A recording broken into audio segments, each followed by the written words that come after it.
2 weeks into the trade deadline, and the way the Magic are playing defense, we really should be focusing on trying to bring in at least one guy who can play better point of attack defense. I have a few options coming up. From London, England, this is the Orlando Magic Nation, your source for all things Orlando Magic on YouTube. For Magic fans, by a Magic fan. I'm Edwin Valentin, and I want to thank you very much for clicking on this video and spending a little bit of time talking Magic with me. Gotta do the normal YouTube things, like, share, drop a comment below on who you would like to target for this trade deadline, and if you want to do so, and if you feel like I've added a little bit of value to the conversation, hit that subscribe so you don't miss out on any content that I produce. So after another dispiriting loss against Charlotte, that's the second time this year that Charlotte has come into Orlando and just smoked us, shooting from three. Now, this must be what it's like to have a team that could just shoot threes and not brick as many as unfortunately we have over the course of the last several years. And that's just the reality of how we've played. Now, we've normally been able to make sure that the math doesn't really get us, and because we normally are able to run teams off of the 3-point line, but that didn't happen this last game. And another reason why so many guys end up getting open is because unfortunately our point of attack defense isn't what it has been. Now, of course, we're missing out on Jalen, so that is one discussion, but we have okay players. It's not like all of a sudden that Jalen's not there, that now we have only Tyus guarding on the perimeter, right? We have AB. AB is a pretty good defender. Now, against the faster guys in the league, of course, it's harder for him at the height that he's at, but still, like it's not going all that well, or at least it hasn't gone all that well consistently, let's just say. So this is why I really wanted to kind of take a look at different options on what we could do. It doesn't have to be a big trade. A lot of these trades you're going to see are pretty small, so we don't have to give up all that much necessarily. But just as always, the CBA is a bit tricky, and when it comes to trades, you have to salary match. Some teams are first apron teams. Some teams can only allow a certain amount in a trade, so it can be a bit confusing. So I won't go too in depth about it, but I will give kind of like an understanding for those that are just saying like, oh, we should trade Jalen for some guy who only makes $1 million on the other team. We obviously can't do that. So I know you would be like, well, why not? It's just the way the rules are. We just can't do it that way. We have to have pretty much matching salaries going in and coming out when it comes to trading. So obviously there are trade exceptions and there's a bunch of other stuff. So I understand that for those that are nerdy enough that know about it, it is that way, but just spiritually, that's normally the way it is for trades. So I'm gonna kind of do a quick reminder on our salaries and kind of the salary cap. So salary cap is $154.6 million, and everything flows from there, what the salary cap is. There's the floor,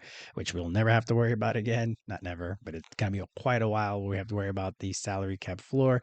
For us, it's more about the tax and the aprons. So the Magic right now, the tax is $187.9 million if you round up, and the Magic in salaries allocated towards the tax are at 193.5 if you round up. So right now we're basically at $5.6 million above the apron. So we're over, excuse me, not the apron, the luxury tax. We're over the luxury tax right now. So you might have heard recently in the news that the Magic are looking to offload Tyus just for a couple second round picks. And again, there are times when you could just unload a player that creates a trade exception. It ends up doing a thing. So we're not going to do any of those deals here. We're going to have matching salaries, but just know that the Magic want to get under the tax. So they want to have a final allocation of salaries to be under $187.9 million for the end of the year. So most of these trades, or a lot of these trades, will we'll try to get under the tax. And if you've watched my other videos on the centers, on the shooters, on the backup point guards, for the most part, I'm always trying to put the team under the salary, under the tax. Now, You might be like, oh well, who cares about the tax? The owner is a billionaire; they should be able to pay it. And yes, this year especially, or the next couple of years. But if you end up being in the tax from 3 out of 4 years, then the rate that each dollar over ends up being is way higher. Now, again, these guys are billionaires, right? So sure, but we don't have the billionaire owners. So, and also billionaires just they don't become billionaires by giving away money like this, right? Like obviously they have philanthropic things and all of that. I get it, but they're not gonna pay $80 million in taxes if the team isn't performing, right? So that's something that we want to try to not start that clock until next year when we will definitely be in the tax. There's no getting around it unless we do something drastic to the team as a whole. So we'll see how all of that goes, and it is what it is, but that's why they want to get under the tax for this year. So that's just a bit of an understanding. The other big thing to do, so even if we don't go under the tax, definitely we can't go over the first apron, right? So there's different levels to everything, and right now we're at that in between level above the tax but below the first apron. That's where we live right now. We're eventually going to live up here, so it's going to be a bit more confusing, and I'll be doing a lot of videos on the aprons as for next year later on in the off season. But just the big thing to know is because we paid Tyus as much as we did, instead of paying him only $5.7 million, we paid him $7 million, and just that difference of 1.3 million affected us being able to go into the first apron. So the first apron is at $195.9 million. Now again, we can't go over that apron. So we're not an apron team. We can't go over that. Right now, we are under it by $1.2 million. Now, if you're wondering why the difference between the allocations for tax and the allocations for the first apron, that's because Desmond has an unlikely bonus that goes towards the tax, or excuse me, goes towards the apron, but not the tax. So again, Desmond's unlikely bonus goes towards the apron, but not the tax. And that's why there's an amount there. So if you look on the left there, the roster salaries for the next couple of years. So we have the big ones: Franz, Desmond, Jalen are all at over $30 million. Paolo will be over $40 million next year. Then we've got our middle class guys: Ji at 15, Wendell at 11, Goga at 8, AB is at 8 this year. He'll go up to 10 next year, and then Tyus at 7, Jet at 5.5, Mo at 5. So once we get to those guys, then those are more just fillers for deals a lot of the times. But because we're going to get so expensive, we really can't get rid of our guys that are making less, because we need guys to really pop on lower salaries for us to continue to compete in the next few years. Obviously, we need a lot from our high end guys, but also the guys that make a little bit less money, they also need to be good, because we need these guys to be part of the rotation at a lower cost because we're so expensive for the guy of how much we've given the guys up top. So to help with our defense, I'd say that's something that you don't have to put that much draft capital into, or that much, not draft, well, draft capital you might have to add into, but that you won't have to invest so much of your salary and move like three guys to bring in a really good guy. So if you watch my cat video about Carl Anthony Towns, there's some deals that you need to try to do a 3-for-1. You can do it in two, but you might have to do three players for one, and it ends up being like really detrimental to your depth. So for adding just a defender at the point of attack that could come off the bench and kind of wreak havoc with the bench unit, especially if we are going to get off of Tyus, then we need somebody to come off the bench with AB or Jalen if he comes off the bench when he comes back. It'd be great to have somebody there, as well as it doesn't have to reorient the whole defense. We just tell the guy, you pick up that guy. We're going to switch. We're not going to switch. This is what it is. So there are a few options of guys who sometimes can shoot. There are some of them that are shooters, and there's some of these guys that are not shooters. So having a non-shooter still just kind of keeps us where we are, and other than hopefully a better defender, and we can be a little bit more like last year's team where we couldn't shoot but we could freaking defend. Now this year we can't shoot and we're not really defending all that well, so that's why it feels like we're really floundering, even though we're at about 500, so we really could have a good kick to the end of the season and still get a top four seed because the Eastern Conference is all mushed together. So for the first trade is a guy who hasn't played this year, so that would be kind of a red flag for us in that way. Now, it's with the Nets, so it's Haywood Highsmith, who has been in the finals before, who has been a pretty good defender in the past. Now he's been out with injury all season, and he's been out indefinitely. Now, is he out indefinitely because he still is injured, or is he out indefinitely because the Nets are trying to not tank because Jordy Fernandez will not let them tank, but is it because they don't want to win as many games as they can if we have a quality rotation guy in? That might be the deal. Now he's an expiring contract, so that's obviously a good thing, especially for us because we're going to get expensive. Now in this version of the deal, we're giving the Nets JI. Now JI doesn't have any. He's a negative asset, right? So we would likely have to provide, I would say, draft. Well, it would be draft capital, but I would say we'd give up several second round picks before giving up the 2032 first round pick that we have available to draft or to trade, unless we do a pick swap with them in 2031 or something like that. That might be a possibility. Or even in 2027. I don't know. That's something that I don't know if they would want that because it seems like they're in it for the long run and they're doing a pretty good job of it. But it's unlikely that we're going to be worse than them. So I don't know if a pick swap really helps. Anywho, I'm really going to be doing more of the money to make sure that you understand what would happen if we were to do a trade like this. So, in this case, we're able to not only get better by having a rotation player be able to play. Haywood has shot the ball well in the past. Again, he hasn't played this year. He has shot the ball well, and he's defended at a high level for his position. So he's more of a forward. But right now, Tristan hasn't really been a lockdown forward coming off the bench. So maybe he'd be able to guard twos and threes. That might be the addition for him. But again, also getting off of JI's money would be important, and the Nets definitely wouldn't pay JI the $14 million or the rest of the contract ultimately because it if he doesn't play 52 games this year, then his contract is not fully guaranteed as of next year. So it'd only be $8 million, and they have so much money to under the cap, like they are just barely above the floor that they would be able to eat this contract. And as long as we paid with draft capital, then we'd likely be able to get something like this done.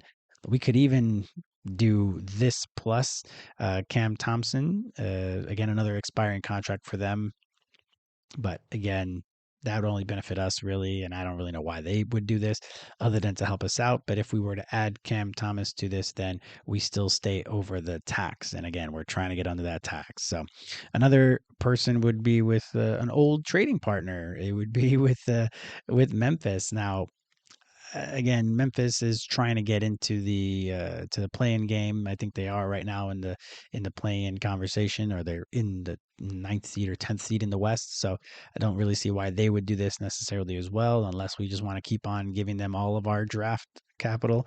But in this deal, we still stay over the tax. So again, I don't think this is a type of deal that we would do, but I'm basically all these names are names that I've seen on X or on Twitter.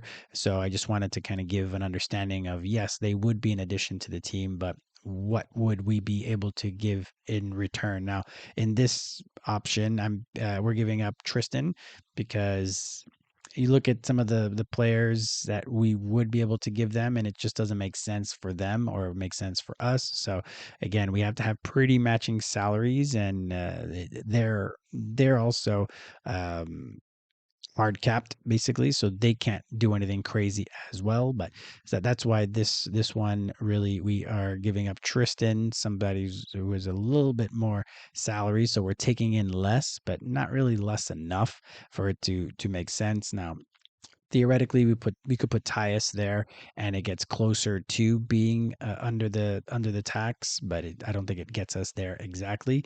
So, and if it does, it's just barely, and that would be good because we could stay at 14 players and be under the tax. Then in the end, we were able to keep keep Tristan and have Vincent. But again, I don't know why they would take Tyus. There would be really no benefit to Tyus, because even if they don't have backup guards with Scottie Pippen being out, we see that we saw it firsthand in London that when they have John Morant playing, they have a good enough player, and it would be a bit of a homecoming for Tyus, but it wouldn't make that much sense. So in this, to wrap up this deal, we would stay over the tax, and we would have first apron space that we still would be able to add a player in the buyout market, but it just, why would we do this? And why would they do this, to be honest? But again, I'm doing some of these just to kind of show everybody what could be done. And Vincent is a good defender. He just can't shoot.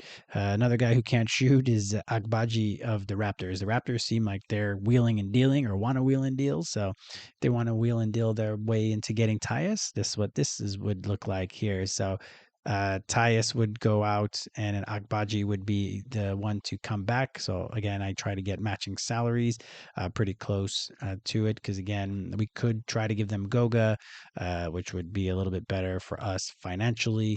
But then we're getting stuck. Why are we trying to give a rival good players? So again, I'm just giving you a little understanding on that. Here, we'd also stay over the tax, and we'll be $1.8 million under the first apron still. So this works. It's super legit.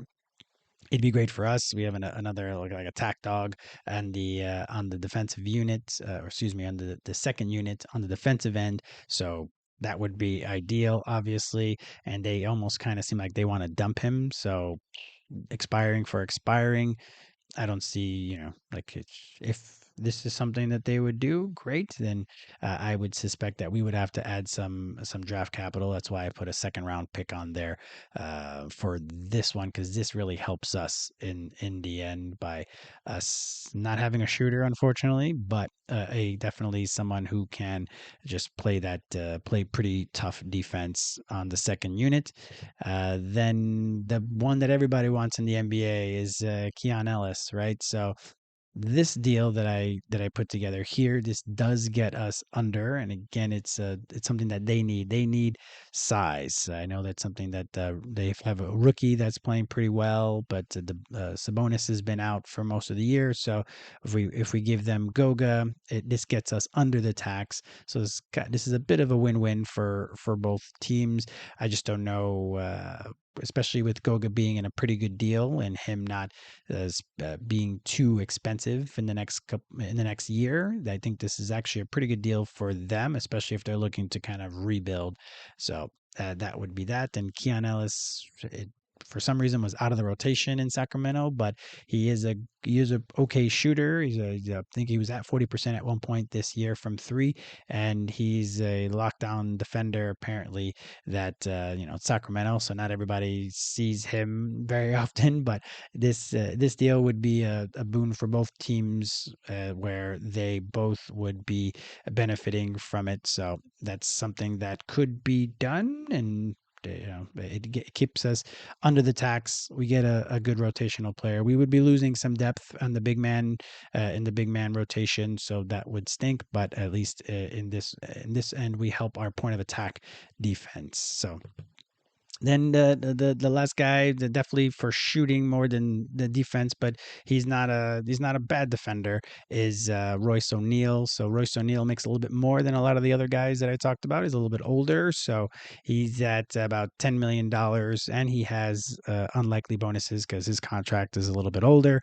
So in this one, the Suns are not tanking. They're not likely going to be sellers this year, even though they have, their finances are still a little bit weird from what they've done before, but they still would likely want to be adding. But in the case of this being a realm of possibility, we'd be giving up Jonathan, and then Royce O'Neale would be the addition that we'd be bringing back. This would still have us at over the tax, but just barely. So then we might just offload Tyus to somebody else for a minimum contract of some sort. So that would be what would happen if we were to do this deal. Royce O'Neale, a very good shooter in the NBA, catch and shoot, all types of shooting. But unfortunately, as we know, we can bring in really, really good shooters, shooters that for some reason they hit MCO and they just forget how to shoot, unfortunately. So MCO is the airport code in Orlando. For some reason, they just don't shoot. So we can't hang our hat only on shooting. They have to be able to defend, and because right now we're not defending the way we need to for us to be successful.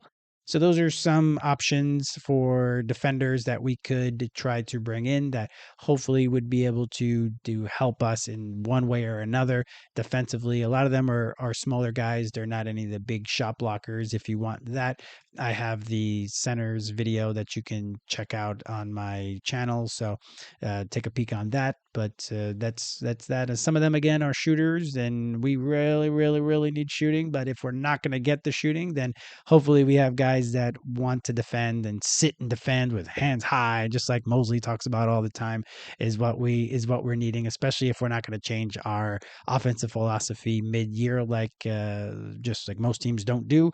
We're kind of in it what we have at this point, and we just need guys that will be spot up in the corner and be able to shoot, but also more specifically and just more importantly to defend, because we need guys that are going to try to defend. And yeah, let's see what the season has to offer, and let's hope that our guys are going to play a bit more with purpose when we get everybody back. But we really shouldn't have everybody back before people play with purpose. So we'll see how it goes. Unfortunately, it's been a trying year, another trying year with injuries and things not going our way. But the guys are persevering. We're not under 500. We are right in it. So hopefully they're able to come through it a little bit later into the year. Maybe they want to ramp up to the playoffs, but they shouldn't get too down. They need to still get a top 4 seed. So we'll see what they do. So let me know in the comments below who you of these options you would want, or any of the other options that I've provided so far and all the other videos. And